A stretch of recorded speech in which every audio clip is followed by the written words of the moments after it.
Hello student, welcome back to my YouTube channel Arihant lecturer. Guys, आज के इस video में हम बात करेंगे इंग्लिश में पास होने का ट्रिक। ठीक है, आपने यूट्यूब पे हजारों वीडियो देखी होंगी, लेकिन ये जो वीडियो है 100% जीनियस वीडियो है। ठीक है, ये जो वीडियो आप देखोगे, ये जो ट्रिक आप देखने वाले हो 110% जीनियस ट्रिक है। अगर आप इस ट्रिक को अप्लाई कर दिए अपने एग्जाम में, पूरा नंबर तो आपको मिलना 110% गारंटी है और आपको कोई कभी जिंदगी में फेल नहीं कर सकता। वो ट्रिक बताऊंगा कि पूरे इंग्लिश के पेपर में आपको कुछ भी ना आए तो हमारा ये रामबाण ट्रिक लगा देना 110%। ये जो ट्रिक है ना, ये बिल्कुल जेन्युइन और ग्रामर के रूल पे ट्रिक है। आपने बहुत सारे वीडियो देखे होंगे, बट ये जो ट्रिक है सबसे अलग और जेन्युइन ट्रिक है। ठीक है, जीनियस ट्रिक जिसे कहते हैं वो ट्रिक है। तो आप इस वीडियो को शुरू से लेकर अंत तक जरूर देख रहे हैं। आज की इस वीडियो में हम जानेंगे कि इंग्लिश में पास होने का ट्रिक।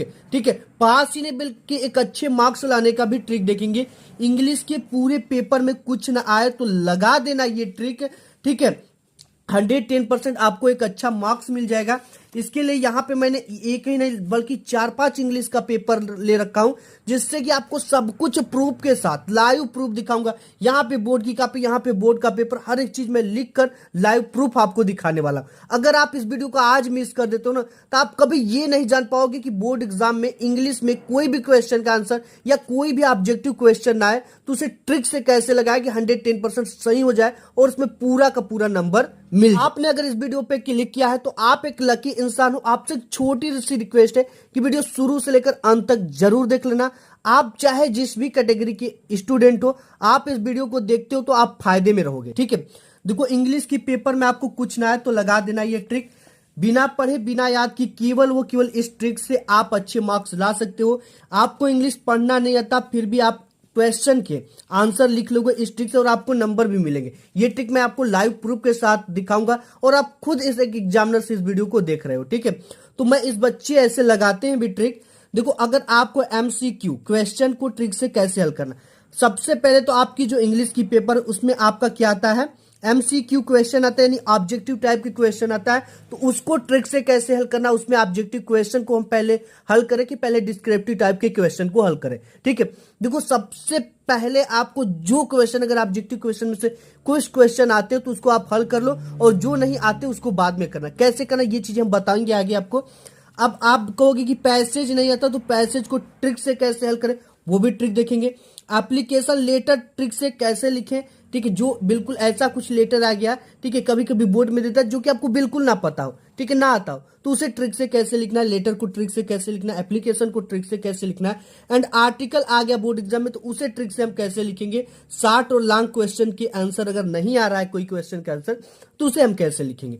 ठीक है, और सेंट्रल आइडिया लिखने की ट्रिक क्या है ये भी हम वीडियो में देखें। इस वीडियो को प्रूफ के लिए यहाँ पे देख सकते हो मैंने इतना इंग्लिश का पेपर ले रखा है। ठीक है, ताकि आपको एक सही प्रूफ दिख सके, आपको एक प्रूफ दिखा सकूं, ताकि आपको कोई बाद में कंफ्यूजन ना हो कि इस ट्रिक को बोर्ड में लगाऊं कि ना लगाऊं।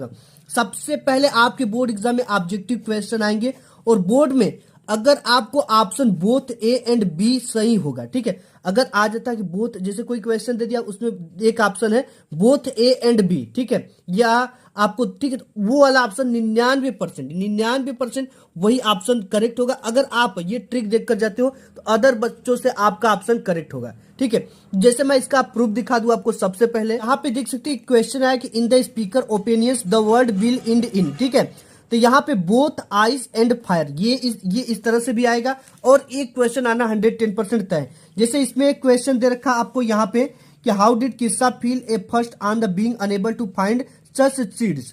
ठीक है, तो बोथ ए एंड बी, ये 99% या 100% आपको ये आंख बंद करके मार देना अगर ऐसा क्वेश्चन आ जाएगा। और एक क्वेश्चन आपके बोर्ड एग्जाम में और आता है। ठीक है, अगर option all of the above, यानी इनमें से सभी, उपयुक्त सभी का एक ऑप्शन चौथे नंबर पे इसको देता है तो यही सही होगा। 99% इससे सही होने का चांस होता है। और सबसे ज्यादा सही होने वाला ऑब्जेक्टिव शुरुआत में ए व सी और लास्ट में बी व डी होता है, और सबसे ज्यादा जो सही होता है वो ए व सी होता है। मैं आपको प्रूफ दिखाता हूं इसका। यहाँ पेपर में शुरुआत में ए करेक्ट हुआ, ठीक है, फिर सी करेक्ट हुआ, इसके बाद इधर आप देख सकते हो, ये देखो आप, ए करेक्ट हुआ, ठीक है, इसके बाद सी करेक्ट हुआ, ए करेक्ट हुआ, इसके बाद ए करेक्ट हुआ, इसके बाद ए करेक्ट हुआ, ठीक है, एकाक टू बी करेक्ट होगा, इसके बाद देखो यहाँ पे सी करेक्ट हुआ, इसके बाद यहाँ पे अब देखो ये लास्ट आ रहा है, तो इसमें क्या हमने बताया, बी और डी करेक्ट होंगे, ठीक है। फिर भी यहाँ पे सी देखो करेक्ट हो रहा है, और यहाँ पे बी डी लास्ट आ गया, तो इधर बी डी होगा। पेपर में आप देख सकते हो सी करेक्ट हुआ है, ठीक है।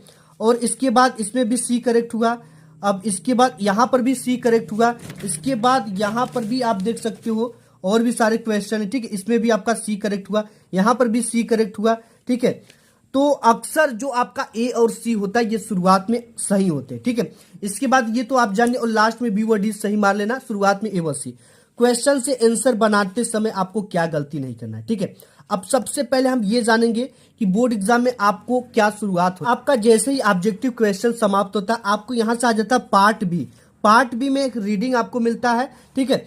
और यहाँ पे सबसे पहले आ जाता है read the following passage carefully and answer the question that follow. यानी कि इसको आप पैसेज को पढ़ना और इसके नीचे दिए गए आंसर को आपको इसका आंसर लिखना। इसकी शुरुआत कैसे करनी कॉपी की बोर्ड एग्जाम में, ताकि टीचर देखते ही समझ जाए कि ये जो बच्चा है एक टॉपर स्टूडेंट है। ये चीजें मेन होती है, ठीक है। First impression is last impression. इसे कैसे करना ये देखते हैं कॉपी पर। तो इस तरह से बोर्ड एग्जाम में कॉपी मिलेगी। एक स्केल से ज्यादा की दूरी लेकर हम लाइन खींच लेंगे, ठीक है, इस तरह का। इसके बाद सबसे पहले हम क्या करें, पार्ट बी करें, ठीक है। तो यहाँ पे ऊपर हम हेड पे इसकी क्या लिख देंगे, पार्ट बी। ये बहुत इंपॉर्टेंट है। इसके बाद आपको इसके नीचे स्केल से 2 पाई इस तरह से खींच देनी है। अब आपको क्या करना है, पार्ट बी में हम क्या करने वाले हैं, पार्ट बी में हम रीडिंग कर रहे हैं, ठीक। जो भी सेक्शन करेंगे उसका हम लिखेंगे। तो यहाँ पे मैं सबसे पहले क्या लिख देना है, रीडिंग। ने पार्ट बी और यहाँ पे रीडिंग डाल दिया। अब इसकी एक लाइन छोड़कर यहां से आपको क्या शुरुआत करना, आंसर टू क्वेश्चन नंबर, ठीक। इसके नीचे स्केल से 2 पाई खींच देनी है। यहाँ पे आंसर टू क्वेश्चन नंबर हमने यहाँ पे डाल दिया। डालने के बाद यहाँ पे पहले का है तो यहाँ पे हम पहले डाल दिया, ठीक है। अब यहाँ पे हमको क्या बोल रखा है, ये क्वेश्चन दे रखे हैं, ठीक है। अब इसका आंसर हमें पैसेज है, ये हमको बिल्कुल नहीं आता कि पैसेज के आंसर को कैसे लिखा जाता है। सबसे पहले ये बोल रखा है कि आपको केयरफुली पैसेज को पढ़ना है, देन उसके बाद आपको इस क्वेश्चन के आंसर को देने हैं। बट मैं कहूंगा कि आप सबसे पहले क्वेश्चन को पढ़ो, अगेन आप इसके आंसर को दो, ठीक है। तो आइए क्वेश्चन को पढ़ते। Why was the shopkeeper surprised. अब कहोगे सर मैंने क्वेश्चन तो पढ़ लिया, आपने बोला, ठीक है। इसमें मेन वर्ड को आपको टिकअप करना है। इस तरह से आपको बोर्ड एग्जाम में नहीं करना, अपने मन में रखना है, ये शॉपकीपर और सरप्राइज्ड। अब आपको यहाँ पे इसमें आ जाना है और शॉपकीपर और सरप्राइज्ड को खोजना है। ये यहाँ पे सबसे पहले हमको यहाँ पे शॉपकीपर मिल गया। क्या मिल गया, शॉपकीपर, इसका मेन वर्ड मिल गया शॉपकीपर। अब यही जो लाइन है यही लाइन इस क्वेश्चन का आंसर है, ठीक है। लेकिन इसको लिखेंगे कैसे, देखो आपको लिखना कैसे। ये लाइन हमको मिल गया, यही इसका देखो, यहां से ये जहां तक फुल स्टॉप है ना, यहां से शुरू होगा और इसके बाद यहां तक होगा। देखो, he purchase all the birds from the shopkeeper and set them free at this the shopkeeper was surprised, ठीक है। तो यहां से लेकर और एक फुल स्टॉप तक ये हमारा क्या हो गया, आंसर। जहां भी मेन वर्ड मिल जाए, जैसे ये मेन वर्ड हो गया तो यहां पे मिला, तो ये लाइन ही इसकी पूरी क्या होती है, आंसर होती है। तो इसको लिखना कैसे, लिखने की शुरुआत कैसी करनी है, आइए आंसर शीट पे देखते हैं। देखिए यहाँ पे सबसे पहले पहले नंबर को करें तो पहला नंबर डाल दिया। अब हमको शुरुआत कैसे करनी, हमें शुरुआत सब्जेक्ट से करनी है, ठीक है। अब देखो सब्जेक्ट, आप कहोगे कि सर मैं सब्जेक्ट कहाँ खोजने जाऊंगा, कैसे, मुझे तो बिल्कुल इंग्लिश नहीं। आपको देखो क्वेश्चन से जैसे ही आप आंसर बनाओगे, इसमें जो क्वेश्चन वर्ड आते हैं, जैसे ये वाई आ गया, वाट आ गया, हु आ गया, ठीक है, कुछ भी क्वेश्चन वर्ड आ जाते, इनको आपको हटा देना क्वेश्चन से आंसर बनाते समय। जी आपने हटा दिया। इसके बाद शुरुआत आपको सब्जेक्ट से करनी है। सब्जेक्ट कैसे मिलेगा आपको, कौन या किसको से प्रश्न पूछने पर, ये आपके लिए टफ है। बट मैं आपको एक सरल तरीका बताता हूं। जैसे यहाँ पे वाज है, क्या कोई भी हेल्पिंग वर्ब आ जाए, वाज आए, वर आ जाए, डिड आ जाए, डज आ जाए, कोई भी हेल्पिंग वर्ब आ जाए, ठीक है, उसके जस्ट बाद क्या लगा होता है, सब्जेक्ट लगा होता है। क्या लगा होता है, सब्जेक्ट, ठीक। इसी से पढ़ना और इसी को आपको क्या कर देना है, उठाकर यहीं से आंसर की शुरुआत करनी है। द शॉपकीपर सरप्राइज्ड, ठीक है। इतना आप हमें सबसे पहले आंसर शीट पे लिखना पड़ेगा। यही चीजें है। देखो इसमें आप नियमों को भूल जाओगे, लेकिन जो तरीका बताऊंगा उसे आप कभी नहीं। क्वेश्चन से आंसर बनाते समय क्वेश्चन वर्ड को सबसे पहले हटा देना है और इसके बाद शुरुआत आपको सब्जेक्ट से करनी है। कौन या किसको से प्रश्न पूछने पर सब्जेक्ट मिलता है, लेकिन इससे भी सरल तरीका मैंने आपको बता दिया, ठीक है। क्वेश्चन से आंसर बनाते समय अगर क्वेश्चन में आई हुई डिड को भी हटा देते, ये नेक्स्ट क्वेश्चन में हम देखते कैसे करना है इसको। तो इसमें तो डिड आया नहीं है, देखो क्वेश्चन से आंसर बनाने का ये रूल होता है कि ये जिस टेंस में उसी टेंस में हमें इसका आंसर लिखना है। यदि यहाँ पे वाज लगा तो वाज में ही रहेगा, ठीक है। यहाँ पे वर लगा तो वर में रहेगा, यहाँ पे हैज लगा तो हैज लगाएंगे। कैसे? सबसे पहले आप सब्जेक्ट उठाइए। द शॉपकीपर आपका क्या है? ये सब्जेक्ट है, हम इसको लिख लेते हैं। अपने सब्जेक्ट को लिख लिया एंड लिखने के बाद यहाँ पे जो भी हेल्पिंग वर्ब लगा रहेगा, ठीक है, जो यहाँ पे वाज लगा है, वर लगा है, हैज लगा है, हैड लगा है, उसको उठाकर जस्ट इसके बाद यहां से उठाएंगे, सब्जेक्ट के जस्ट बाद हम इसको पुट कर देंगे। यहाँ पे द शॉपकीपर, इसके बाद वाज लगा तो मैं यहाँ पे क्या लगा दिया? वाज लगा दिया। ये जेन्यून ट्रिक है, ठीक है। वाज लगा दिया, इसके बाद जो ये है सरप्राइज, तो इसको आप लिख दो यहाँ पे सरप्राइज। हमने सरप्राइज लिख दिया, ये तो पूरा हमने लिख दिया। अब हमें उठाना कहां से? सरप्राइज ही, देखो यहाँ पे लिख दिया कि the shopkeeper was surprise, surprise हुआ। अब यहाँ पे हमसे वाई, जैसे ही वाई का क्वेश्चन आ जाए वहां पे, जैसे देखो यहाँ पे हमने बताया ना कि क्वेश्चन वर्ड को सबसे पहले हटा देना है एंड हटाने के बाद आपको लगाना क्या है, ठीक है। देखो जब भी आप क्वेश्चन वर्ड हटाओगे तो आपको उसमें क्या क्या लगाना है? आप देखो सो दैट लगा सकते हो, ठीक है, सो दैट, सो लगा सकते हो, केवल दैट लगा सकते हो, या बिकाज लगा सकते हो। इसको मीनिंग को तैयार कर लो। और बिकाज कहाँ लगाना है? जब भी वाई आ जाए क्वेश्चन में, ये वाई आया है ना, ये वाई आया है, ये जब आ जाए ना तो क्वेश्चन में बिकाज लगेगा ही लगेगा। यहाँ पे हमने लिख देंगे द शॉपकीपर वाज सरप्राइज्ड, इसके बाद बिकाज, ठीक है, बिकाज सरप्राइज्ड हुआ क्योंकि ही परचेज, ठीक है, यानी ही क्या है? वो मैन है, ठीक है। He purchase all the birds from the shopkeeper and set them free, यानी कि वो सभी पक्षी को खरीद कर उसे फ्री कर देता है। यही चीजें देखकर दुकानदार आश्चर्य हो जाता है। तो हमको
यहाँ पे देख सकते हो हमने इफ से उठाया और सेम तक क्या किया? पूरा का पूरा लिख दिया, ठीक है। इफ से उठाया और सेम तक लिख दिया, इस यहाँ से आपके नंबर पक्के हो जाएंगे। ठीक है, इसके बाद एक क्वेश्चन यहाँ पे आता है, find out word in the passage which means jail. तो यहाँ पे जेल का मतलब केब आया हुआ है। ठीक है, तो यहाँ पे केब्स आया, केब मतलब पिंजरा होता है, जेल मतलब भी इंसानों का पिंजरा। ठीक है, जेल। इसके बाद चौथा क्वेश्चन आता है, find out a word in the passage which is the opposite of the sold. अब आपको कहोगे कि यार कभी कभी मुझे अपोजिट वर्ड नहीं आते। ठीक है, कोई भी अपोजिट वर्ड आपके नहीं आएंगे तो आप एक रामबाण ट्रिक लगा देना। ठीक है, देखो यहाँ पे सोल्ड का इसमें तो परचेज आया हुआ है। सोल्ड मतलब क्या होता है, बेचना, परचेज मतलब खरीदना। ठीक है, तब यहाँ पे अगर नहीं आएगा अपोजिट वर्ड, कोई भी अपोजिट वर्ड ना है, तो use is not fail for, क्या है, इज नॉट फेल फॉर लगा दोगे, ये ग्रामर का रूल है, आपका कभी गलत नहीं होगा। ठीक है, जैसे हमें ये सोल्ड का नहीं आ रहा तो हम यहाँ पे क्या लिख देंगे, चौथे नंबर का। ठीक है, यहाँ पे हमें लिखना है चौथे नंबर का, और यहाँ पे लिख देंगे सोल्ड, सोल्ड। ठीक है, और इसका अपोजिट क्या हो जाएगा, हम इसकी जगह पे ये ट्रिक ही लिख देंगे, ये इज नॉट फेल फॉर। ठीक है, ये होता है, यहाँ पे लिख देंगे इज नॉट फेल फॉर। ठीक है, ये ग्रामर का रूल कहता है, और आपको नंबर पूरे के पूरे मिल जाएंगे। ये पूरा आपको ट्रिक से ये पैसेज कैसे हल करना था ये हमने बता दिया। पैसेज के बाद आ जाता है आपका राइटिंग। राइटिंग में आपका है, write a letter to your father demanding money to purchase your books. ठीक है, ये आपको क्या क्या मिलता है, एक लेटर आता है कि एप्लीकेशन आता है, आपको जो चाहे वो लिखो। दोनों की ट्रिक आपको बताऊंगा, ये तरीका आप लगा देना। आंसर टू क्वेश्चन नंबर डाल देना सबसे पहले। इसके बाद गांधीनगर। ठीक है, आपको क्या करना, अपना पता लिखना है। आपको अगर पता नहीं पता है ना, तो आप जहां रहते हो उसकी ही पता लिख दो, वही एड्रेस लिख दो। सबसे पहले इस साइड में आपको क्या लिखना होता है, एड्रेस लिखना होता है, जहां आपको लेटर भेजना है। आपको कुछ नहीं पता, आप जहां रहते हो वही एड्रेस लिख दो। जैसे हमने यहाँ पे लिखा गांधीनगर, आगरा, उत्तर प्रदेश, और यहाँ पे डेट डाल दो 22 फरवरी 2024। सब्जेक्ट में क्या डालना है, अब देखो आपको कुछ नहीं आता ना, कहोगे सर आपने बोला था जिसे पढ़ने नहीं आता वो भी लिख लेगा, तो हम इसकी मीनिंग कैसे तैयार करेंगे। ये देखो, ये जो पूछ रखा है, ये किस लिए पूछ रखा है, write a letter to your father demanding money, demanding money. ठीक है, तो हम सब्जेक्ट में क्या लिखेंगे, डिमांडिंग मनी, यानी पैसे की मांग के लिए। इसके बाद है, किसको लिख रहे हैं, फादर जी को लिख रहे हैं। ठीक है, पिताजी को लिख रहे हैं, तो यहाँ पे लिख देंगे माई डियर फादर। देखो पैसा लेना तो थोड़ा इतना कहना पड़ेगा, कामा लगाना है। ठीक है, अब इसके बाद देखो, आपका जो टीचर कॉपी चेक करता है उसको एक फॉर्मेट मिलता है, यानी कि अगर इतना भी बच्चा कर आएगा तो भी इसके आधा नंबर मिलेंगे। ठीक है, अब देखो यहाँ पे my dear father with most respectfully, ये चीज आपको थोड़ा सा याद करना है। ठीक है, with most respectfully I would like to say I need some money to purchase my new books. अगर आप इतना नहीं लिख सकते, with most respectfully I would say that. ठीक है, से दैट भी लिख सकते हो, लाइक टू, इतना भी लिखकर अगर इसके बाद आपको क्या करना है, देखो यहाँ पे I have need some money to purchase my new books, इसी यानी कि इसी से भी आप लिख सकते हो कैसे, ये पूरा लेटर। ठीक है, यहाँ पे हमने देखो with most respectfully I would like to say, मैं आपसे कहना चाहता हूँ आई नीड सम मनी, यहाँ पे है देखो नीड मनी। ठीक है, डिमांडिंग मनी है, यहाँ need money, some money, to purchase. ठीक है, यहाँ पे टू परचेज है, टू परचेज योर बुक्स है यहाँ पे, तो योर की जगह पे आपको माई लगा देना, माई न्यू बुक्स। इसके बाद ये डैश डैश डैश डैश की जगह पे क्या करना है, ये जो इंग्लिश आती है आपकी ना, इसमें बहुत सारे पैसेज होते हैं। ठीक है, यहाँ से भी आप पैसेज उठा लो।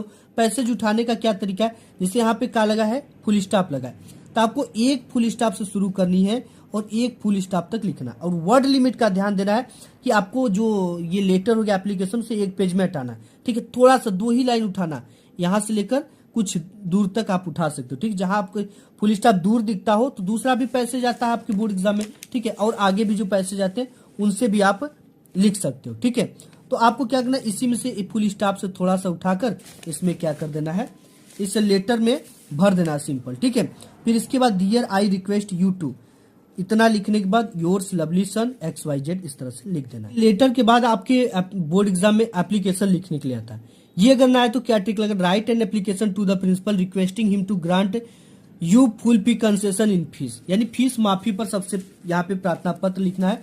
आंसर टू क्वेश्चन नंबर डाल देना है।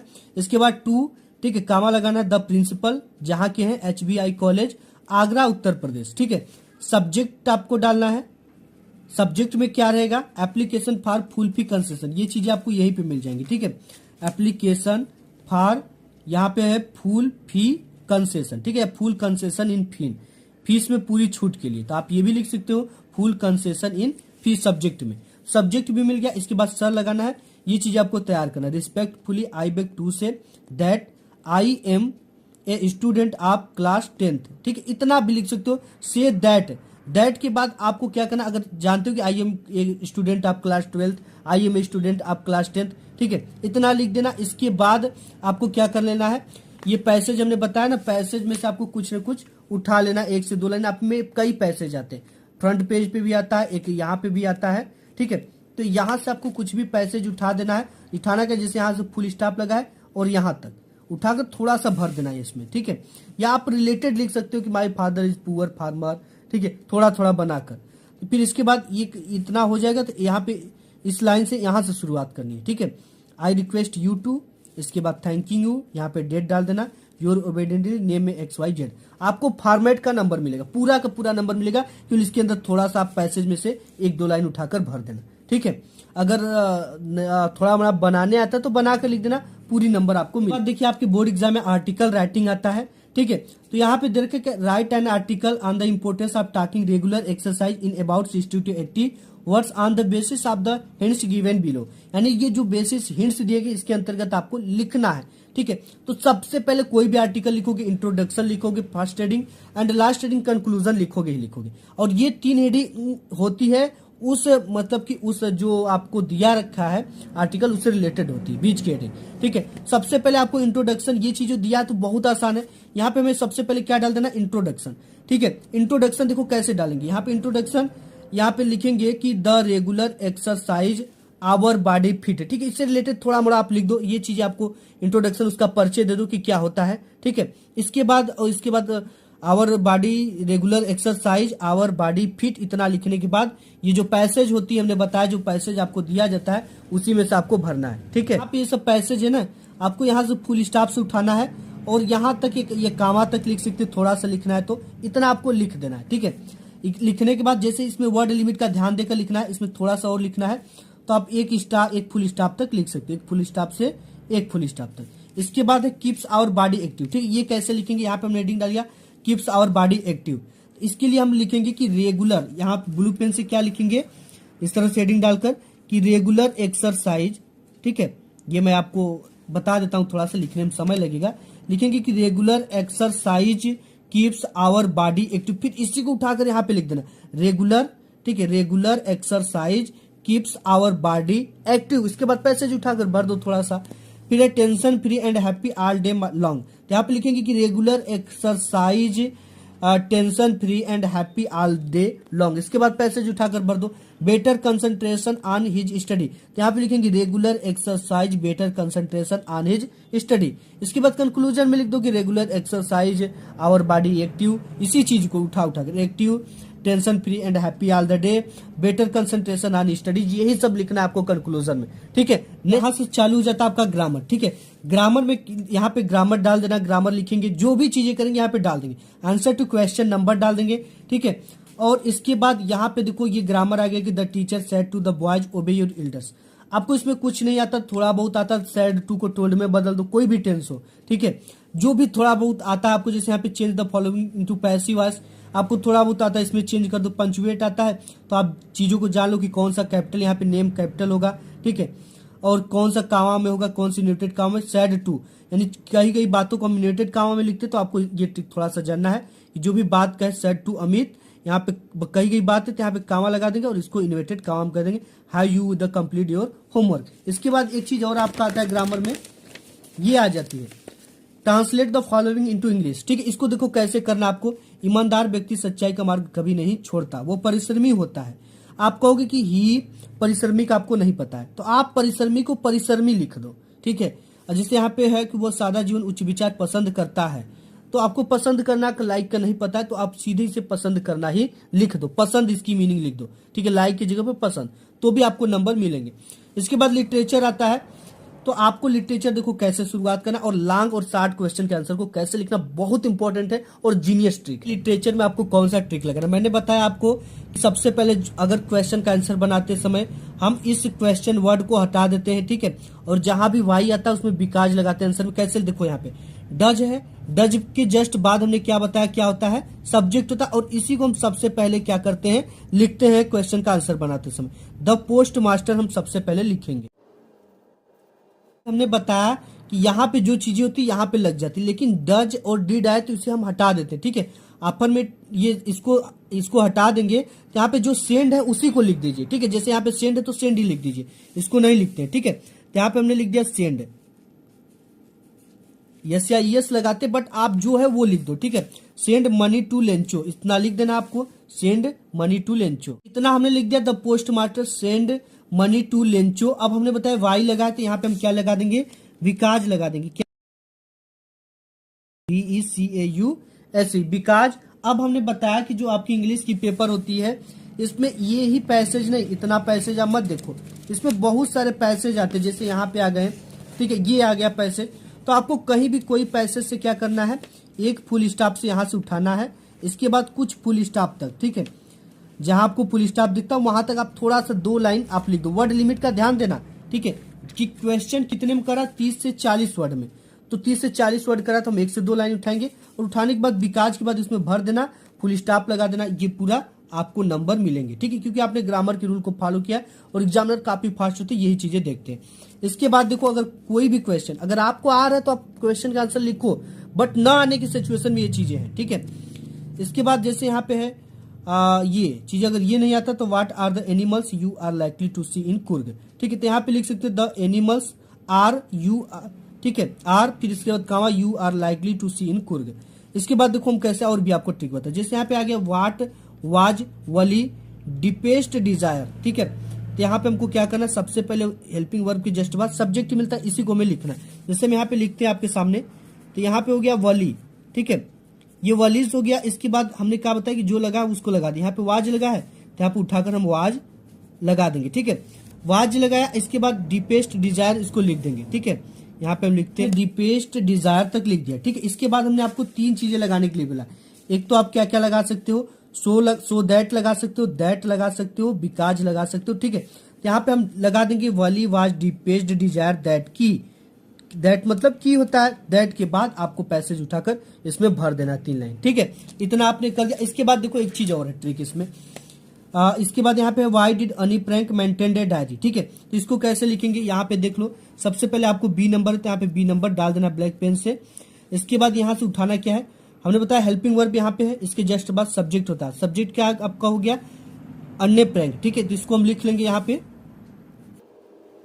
यहाँ पे हमने बताया कि हमने जो क्वेश्चन वर्ड होता है इसे हटाते हैं, और डिड जब भी आता है, ठीक है, हम यहाँ पे लिखे हैं, देखो जब भी डिड आता है तो क्वेश्चन में आए हुए डिड को हम क्या कर देते हैं, हटा देते हैं क्वेश्चन से आंसर बनाते समय, और इसमें वर्ब का सेकेंड फॉर्म लगा देते हैं। और जो अक्सर सेकेंड फॉर्म होता है वो लास्ट में डी या ईडी लगाने से बनता है। ठीक, जैसे यहाँ पे प्ले अगर है तो प्ले में हम सेकेंड फॉर्म बनाएंगे तो प्लेड यानी ईडी लगा दिया। ठीक है, अगर यहाँ पे काल, अगर ये आपका एडमायर दे दिया, ठीक, एड मायर, और लास्ट में इसके ई लगा हुआ है तो हम केवल डी लगा देंगे, तो ये हो जाएगा आपका सेकेंड फॉर्म। ठीक है, तो यहाँ पे हमारा क्या है, अन्नी प्रैंक। इसके बाद हमें क्या लगाना है, जो भी इसके आगे है उसका सेकेंड फॉर्म। मेंटेन है तो मैं इसमें ईडी लगा देंगे, लास्ट में ई नहीं लगा है, जिसमें ई लगा होगा केवल डी लगाएंगे, तो यहाँ पे मेंटेन्ड लिख देंगे। क्या लिख देंगे,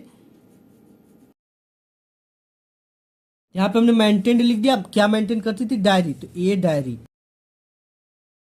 ये जो रूल है ना, यही ग्रामर का सबसे मेन रूल है। ठीक है, अन्नी प्रैंक मेंटेन डायरी, इतना ही टीचर देखेगा तो खुश हो जाएगा, क्योंकि क्वेश्चन से आंसर बनाने का ये सबसे अच्छी ट्रिक है। मेंटेन डे डायरी क्यों मेंटेन करती थी, यहाँ पे वाई लगा तो हमने बताया जब भी वाई लगा हो तो यहाँ पे आप क्या लिख दो, बिकाज लिख दो। क्या लिख दो, बिकाज। ठीक है, इसके बाद आप पैसेज उठाकर इतना पूरा भर देना। अगर आपके बोर्ड एग्जाम में आता है राइट द सेंट्रल आइडिया आप any one of the following point in about 40 to 50 words, इस देख सकते हैं आपके बोर्ड एग्जाम में 40 से 50 वर्ड बोल रहा है, और डस्ट ऑफ स्नो है, ये 3 नंबर में आपको आया। ठीक है, इसको कैसे लिखना है, सबसे पहले आपको लिखना है ऊपर, ठीक है, ये आंसर टू क्वेश्चन नंबर। इसके बाद जिस भी आप सेंट्रल आइडिया लिख रहे हो, जैसे यहाँ पे डस्ट ऑफ स्नो है, इसी को देखकर आप डस्ट ऑफ स्नो यहाँ पे लिख दो। फिर है इसके बाद सेंट्रल आइडिया हेडिंग डालिए। आप कहोगे कि सेंट्रल आइडिया की मीनिंग मुझे नहीं पता है, ठीक है, तो यहाँ पे सेंट्रल आइडिया लिखा हुआ है। ठीक है, ये सेंट्रल आइडिया, इसको हमने यहाँ पे लिख दिया।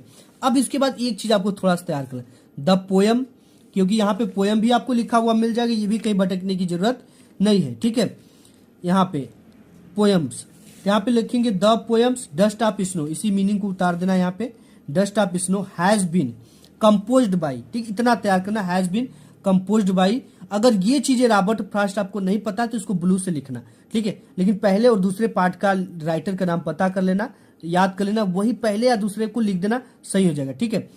In this poem the poet has described about, इस कविता में कवि जो है वो कहना चाहता है अबाउट के बारे में, ठीक है। जैसे आपको लवली के बारे में बताया है, नेचर के बारे में बताया है, ठीक है, नेचुरल सीन के बारे में बताया, उसको आपको क्या करना, अगर आ रहा तो लिखो, नहीं आ रहा है तो हमने बताया ना कि पैसेज होते हैं आपके बोर्ड एग्जाम में, ये देख सकते हो पेपर में कई, इसी को क्या करना है आपको उठाना है, ठीक है। उठाकर क्या करना है, कहीं से भी आप उठा सकते हो, जैसे आप एक फुल स्टॉप से यहाँ से उठाए, ठीक है, और ये एक फुल स्टॉप यहाँ तक है, यहाँ से लेकर यहाँ तक आप इसमें सिंपली भर दो, ठीक है। आपको 3 नंबर पूरे के पूरे मिल जाएंगे। इसके बाद जैसे यहाँ पर भी आ जाता है, why did Matilda borrow the necklace, तरह से आपको बनाना है। तो उम्मीद करता हूँ कि वीडियो आपको पसंद आई होगी और समझ में आई होगी, ठीक है। ना समझ में आए तो कमेंट कर देना, एक बार इससे भी ज्यादा डिटेल्स बना दूंगा, ठीक है। तो आज की इस वीडियो में बस इतना ही, मिलूंगा एक नेक्स्ट वीडियो में, तब तक के लिए धन्यवाद।